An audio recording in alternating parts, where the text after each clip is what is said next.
ঘরোয়া উপকরণে সবচেয়ে সেরা স্বাদের কম সময়ে কিভাবে মুরগির মাংসটাকে রান্না করতে হয় আজকের ভিডিওতে সেটাই দেখিয়েছি।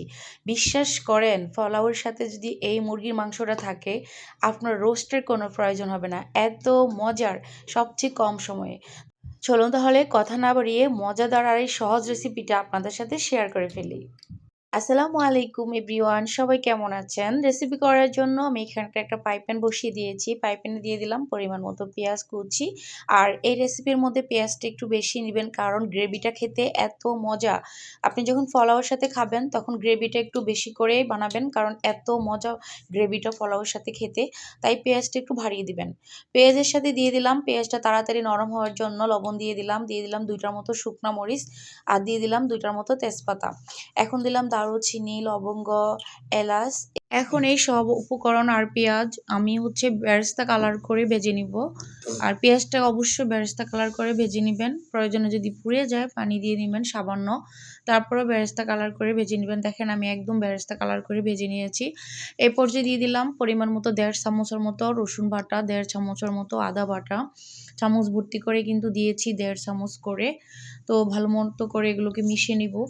আর মশলাটাকে আমি প্রচুর পরিমাণে কষাবো কারণ যত বেশি কষাবেন এই রান্নাটা তত বেশি মজা হবে। দিয়ে দিলাম পরিমাণ মতো হলুদের গুঁড়া, 1 চামচের মতো কালো গোলমরিচের গুঁড়া। তারপর দিয়ে দিলাম স্বাদ অনুযায়ী মরিচ। আপনারা ঝালটা আপনাদের টেস্ট অনুযায়ী দিবেন, আমি একটু বাড়িয়েই দিব। দিয়ে দিলাম এখানে 1 চামচের মতো ধনিয়ার গুঁড়া, 1 চামচের মতো জিরার গুঁড়া। সাথে দিয়ে দিলাম এখানে একটু জয়ফল, জয়ত্রী বাটাটা আমি একসাথে দিয়েছি। আপনাদের কাছে থাকলে দিবেন, না থাকলে দরকার নেই, অপশনাল। আমার কাছে ছিল তাই আমি জয়ফল, জয়ত্রী বাটাটা একটু ব্যবহার করেছি। এরপর যে আমি পানি দিয়ে দিলাম, পানি দিয়ে মশলাটাকে আমি প্রায় 7 থেকে 8 মিনিটের মতো আমি কষায় নিব। যত কষাবো তত বেশি টেস্টি হবে। একদম কম মশলায় কম উপকরণে খুবই মজার। আর আজকে আমি যে চিকেনটা রান্না করতেছি এই চিকেনটা পাকিস্তানি একটা মুরগি, এটাকে বলে আর কি। আপনারা কি নামে চিনেন অবশ্যই কমেন্টস করে জানাবেন। পাকিস্তানি এই মুরগিটা খেতে কিন্তু অনেক মজা, আপনারা একটু ভেজে নেবেন। আমি কিন্তু অফ ক্যামেরায় মুরগির মাংসটাকে ভেজে নিয়েছি। আর সাথে আমি 2-3টার মতো আলু দিব, যেহেতু আমার বাচ্চা আছে ওরা খুব পছন্দ করে। আলুটাকেও আমি ভেজে নিয়েছি। তো সেগুলো আমি অফ ক্যামেরায় ভেজে নিয়েছি, আপনাদের আর দেখাতে পারিনি। আপনারা অবশ্যই মুরগিটাকে হালকা একটু ভেজে নেবেন। এরপর যে দেখেন আমার মশলাটা কত সুন্দর করে কষানো হয়ে গেছে, মনে হচ্ছে মশলা দিয়ে 1 প্লেট ভাত খেয়ে নেওয়া যাবে। এই পর্যায়ে আমি মুরগিগুলোকে দিয়ে দিলাম। আমি কিন্তু ভেজে নিয়েছি চিকেনটাকে কত সুন্দর করে, দেখেন এখানে প্রায় 1 কেজির উপরে মুরগির মাংস আছে। তো 1 কেজির মতো রান্না করলে কি পরিমাণে মশলা দিতে হয়, পরিমাণটা কেমন আপনারা অবশ্যই দেখেছেন। ঠিক এভাবে সেমভাবে বাসায় একবার রান্না করবেন। সাথে ঝরঝরে একদম সাদা পোলাওটা রান্না করে খেয়ে দেখবেন। আশা করছি আপনারা রোস্টের পিছনে দৌড়াদৌড়ি করবেন না। বাসায় যে মশলাগুলো থাকে সেগুলো দিয়েই কিন্তু একদম মজা করে খেয়ে নিতে পারবেন। তো এই পর্যায়ে আমি এখানে একটা টমেটো ব্যবহার করব। একটা টমেটো দিয়েছি ছোট সাইজের, থাকলে দিবেন, না থাকলে যদি সস থাকে সসটা দিয়ে দিতে পারেন। তো আমি আমার এই তরকারি থেকে অনেকটাই পানি মশলাপাতি ঝোল ছেড়ে দিয়েছে, দেখেন অনেকটাই কিন্তু পানি বের হয়েছে।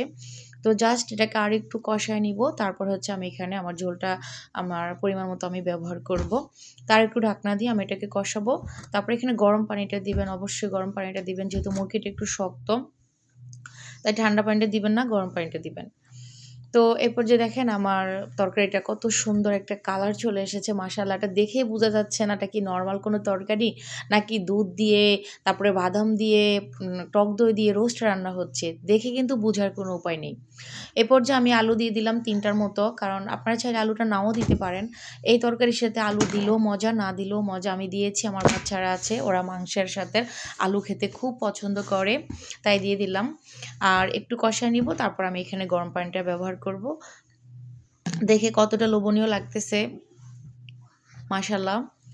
আপনারা কে কীভাবে রান্না করেন অবশ্যই কমেন্টস করে জানাবেন। আমার রান্নাটা কেমন হয়েছে তাও আপনারা কমেন্ট করে জানাবেন। তো আমি আর কোনো এখানে পানি দিব না, এতটুকুই পানি দিয়েছি। এই পানিটাকে আমি প্রায় 3 ভাগের 2 ভাগ কমিয়ে ফেলবো, 1 ভাগ আমি রেখে দিব। মাখা মাখা ঝোল থাকলে কিন্তু খেতে দারুণ হবে।